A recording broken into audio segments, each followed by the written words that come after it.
I've always believed that death should be quick, clean, and impersonal. That's how I built my career. High-value targets, zero witnesses, zero noise. So when I was offered 7 figures to eliminate a mid-level arms dealer having coffee on the Upper West Side, I didn't ask questions. I never do. I had a clear line of sight, a clean shot. But the moment I pulled the trigger, a woman stepped out of the coffee shop, right into the path of the bullet. She dropped instantly. Wrong place, wrong time. Nothing personal. It should have been a closed chapter, but it wasn't. I didn't feel good about it, but I don't do feelings. Not in New York. Not in this line of work. It was 2 weeks before the whispers started. Not in my world, no. My contacts were silent. But in the underground, rumors, names being spoken with reverence and fear. One name in particular, Uriel Dashkov. I'd heard the name once before, years ago. He was supposed to be a myth, a ghost story that old contract circles used to swap over bourbon and insomnia. Supposedly a vampire, a real one. Not the club trash who drink blood for aesthetics, but the kind that owns shipping ports, banking institutions, and bloodlines. He was never supposed to be real. Then one night my handler called, voice shaking. He told me she wasn't just anybody. She was the wife of someone powerful, someone old, someone untouchable. I ended the call and burned the phone and went home. My wife and I had a secluded estate in the hills of the Caribbean, private, isolated, surrounded by security. No cameras on the inside though. That was our rule. When you're forced to live in the shadows, you deserve one place where you're untouched by them. The sun was setting when I arrived. The front gate was open. That's the first thing that told me something was wrong. The second was the silence. I found the first guard slumped against the security booth. Throat torn out, eyes wide open. The others weren't any better. One in the garden nearly decapitated. 2 more in the hallway, crushed, twisted like something had folded them in half. But the cameras, untouched. The sensors, never tripped. The alarm, silent. It was like death passed through without making a sound. And the Dobermans, not dead, but not acting right either. I found them lying just outside the bedroom door, alert but still, like they were standing guard, watching the room, protecting what was inside. These were attack dogs, trained, aggressive, loyal. Whatever came through here didn't need to kill them. It simply told them not to move, and they obeyed. I drew my weapon. There was only one place left to check. The bedroom door was closed. There are moments in your life that split time in 2, before and after. Opening that door was mine. She was on the bed, hair brushed, robe folded neatly under her body, hands crossed, like she'd been laid to rest by someone who cared. But her throat had been slit from ear to ear. Deep, surgical. There was no blood. None. The bed was pristine. Her skin was pale but warm. At her feet, her wedding ring, placed on top of the bathrobe. Beside it, a folded piece of thick parchment, written in old-fashioned handwriting. It said, "You took from me that which I loved. Now we are equal." I don't remember falling. I don't remember making a sound. I just sat there, staring. For how long, I don't know. Eventually, I heard something. A soft creak from behind me. The hallway floorboard. The one that always gave when she would walk across it barefoot. But I was alone. I stood and moved slowly to the doorway. The lights flickered and I saw him. Just for a second, down the hallway, watching. Tall, perfectly still.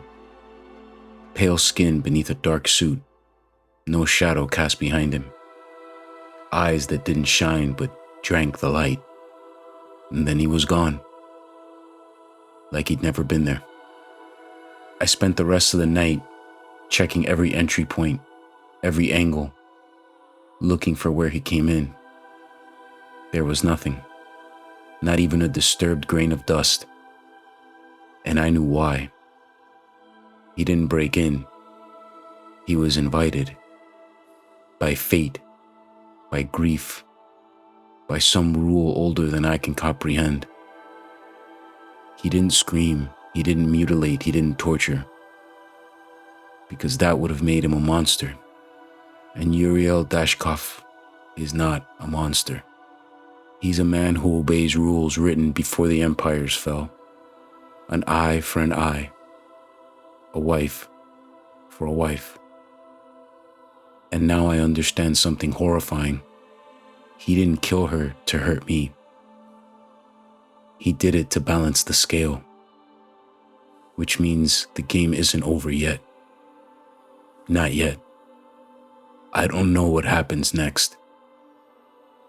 I only know that the man who took her from me walks this earth with rules he thinks I will honor. But I am not him. And I'm going to show him what balance feels like when you tip the scales until they break.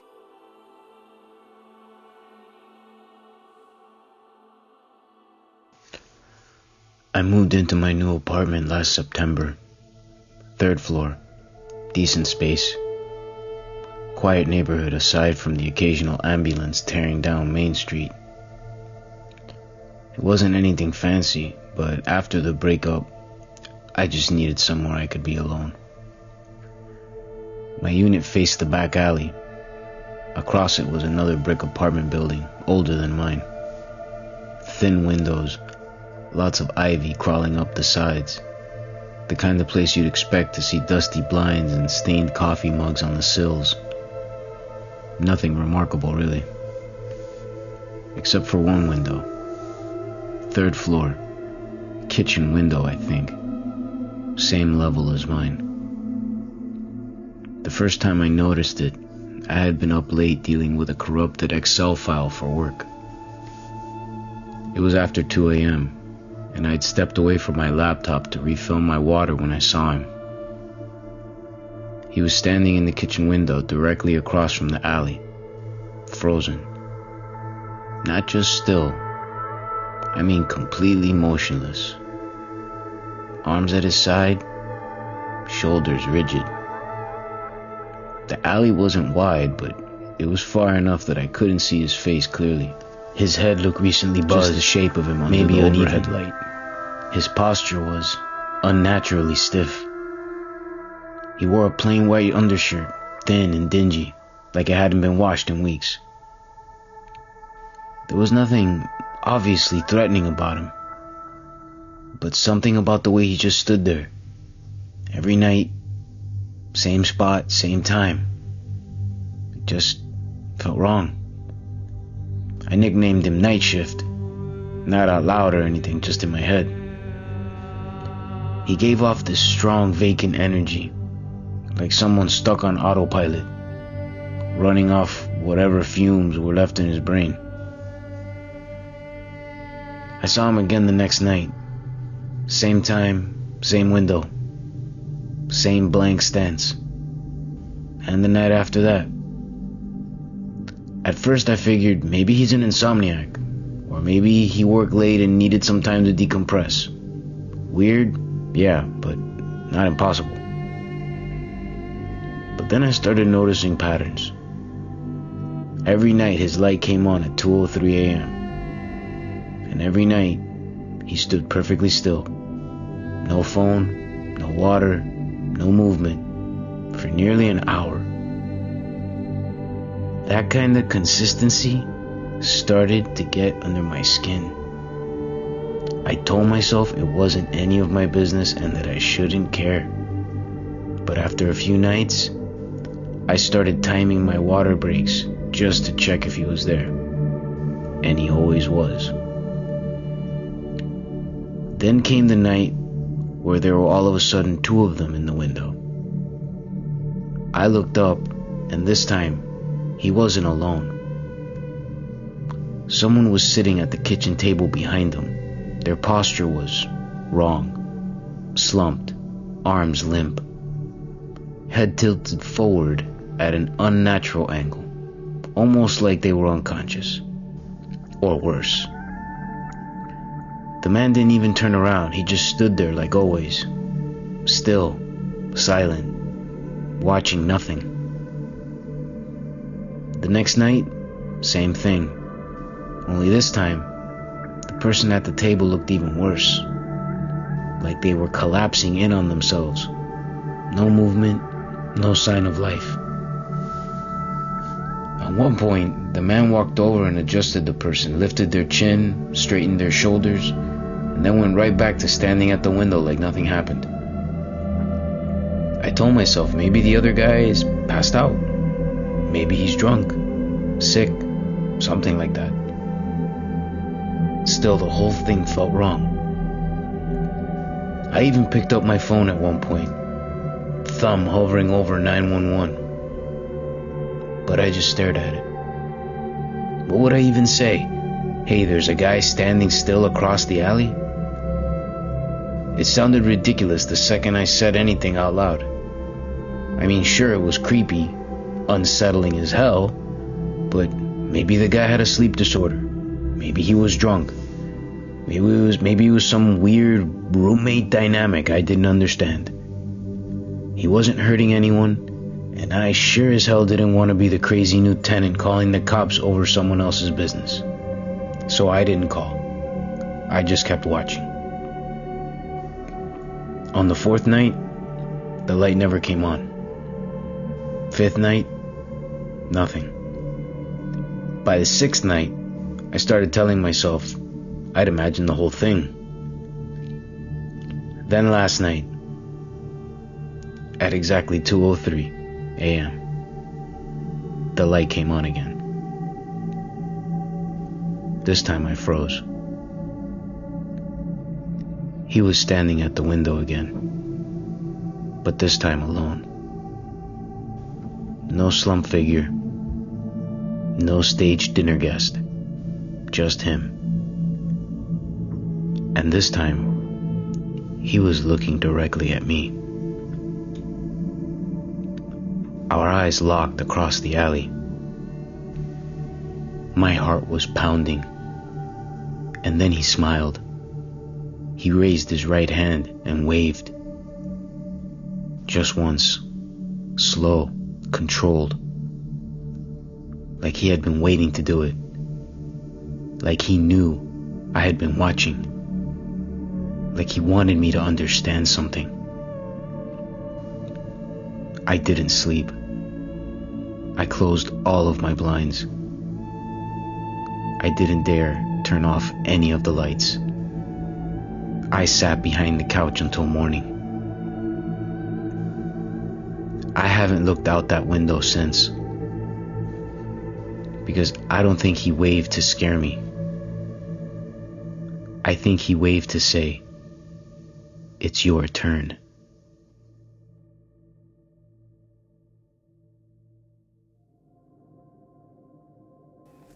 People always ask why some kids don't speak up about bullying. I never understood that question. Who are we supposed to tell? I live with my mom in a small house on the edge of town. My dad left when I was 5. My mom works 2 jobs just to keep the lights on. She's a great mom. She just never stops moving. I eat a lot of microwave dinners, do my own laundry. I stopped showing her my bruises though a long time ago. It used to make her cry. We're not homeless or anything. We've got heat and Wi-Fi. But it's just me and her. No brothers, no friends. I go to school, I come home, I keep my head down. It's not enough. It started in the 6th grade. Some older kids thought I looked weird, that I talked funny. They'd shove me into lockers or smack books out of my hands. I got used to it. I thought maybe if I ignored them long enough, they would stop. They didn't. By the 8th grade, it was worse. More kids joined in. They would trip me in the hall and say it was an accident. One time, someone poured chocolate milk into my backpack. Another time, I found a dead rat in my locker. The teachers would just look away. Literally, just look away. I stopped expecting any kind of help. Last Tuesday was the worst. I was in the bathroom during 4th period when 3 of them came in. Ethan, Kyle, and Marcus. They didn't even say anything. They just grabbed me, dragged me into a stall, and started punching. One of them was filming it. I didn't cry. I didn't scream. I just waited for it to be over. That night, my mom left a note on the fridge saying she picked up a second shift and there was pasta in the fridge. I took a bag of frozen peas from the freezer and held them up against my cheek. Then I just went outside. We have this brick wall that runs along the side of our yard. It separates us from the neighbor's driveway. I just stood there for a minute and then just started punching it. Just over and over again. First with my right, then my left. The skin in my knuckles split right away. My knuckles were bleeding bad. And I just kept saying it. Please. Please help me. Please give me strength. I must have said it 20 times. My voice cracked. I kept punching. And then a hand caught mine. It wasn't a normal hand. It looked human, but it was too smooth. It was weird. It was too still, no heat. It was like I was holding a rock that could move. I looked up and he just sat there. Not glowing, not floating, just standing. He wore a coat that looked too old to be modern. His eyes were the worst part. They were gray but deep, like you were looking through cracks in a wall. I said, "Who are you?"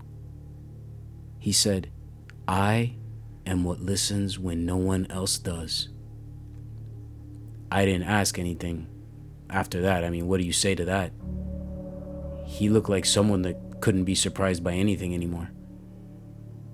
He said, "Do you want help?" I nodded. "No," he said. "You have to say it." I swallowed. My hands were trembling. "I want help," I said. "I want strength." He looked at me for a long time. Then he said, "Then it's done." And he was gone. The next day, something happened to Ethan.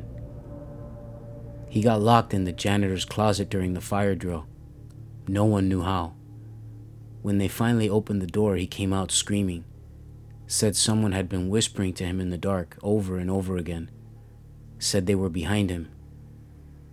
The school called his parents. He hasn't been back since. A day later, Kyle ran out of the locker room during gym and refused to look at any of the mirrors. Said he saw his reflection smiling at him when he wasn't even smiling himself, he said. He said it was waving back at him. Everyone thought he was just being weird, but he wouldn't stop crying. He wouldn't open his eyes. Then there was Marcus. He started scratching at his arms in class, said something was crawling under his skin, screamed when people touched him. Nurse said there was nothing there. He said, "You don't see them?" Then he started digging into his skin with a pencil. He's in some kind of psych ward now. And Jason, the one who filmed the bathroom beating, he just vanished. His phone was found near the woods behind the school. The last video on it was him sleeping, and at the end there was a voice, and it said his name, and then the screen just went black.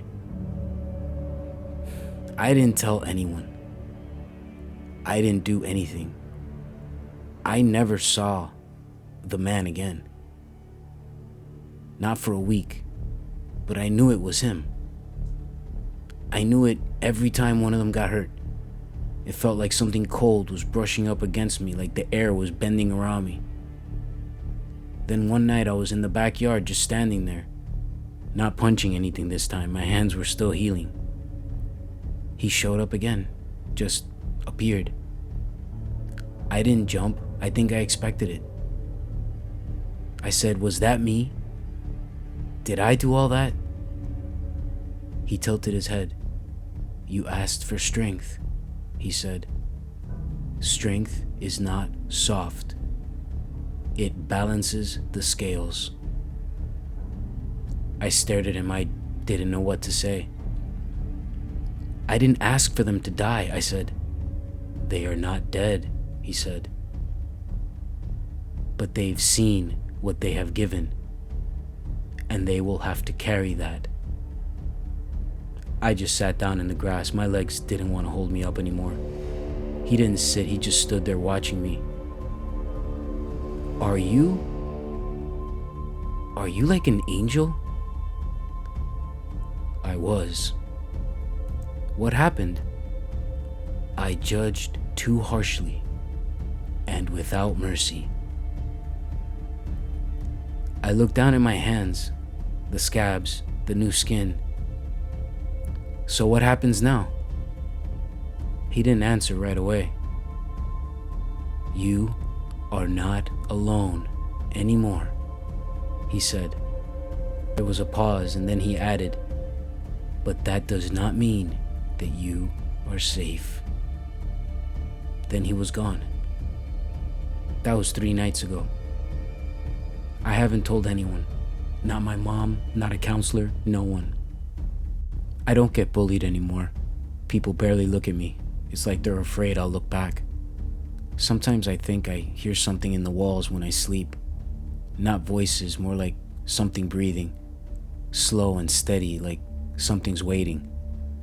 And sometimes I see a shadow in the yard that doesn't belong to anything. My mom says I've been quiet lately, but I've always been quiet. This is just a different kind of quiet. I used to pray for things to get better. Now I don't pray at all. I don't know who's listening anymore. He listened when no one else did, and now I think he always will.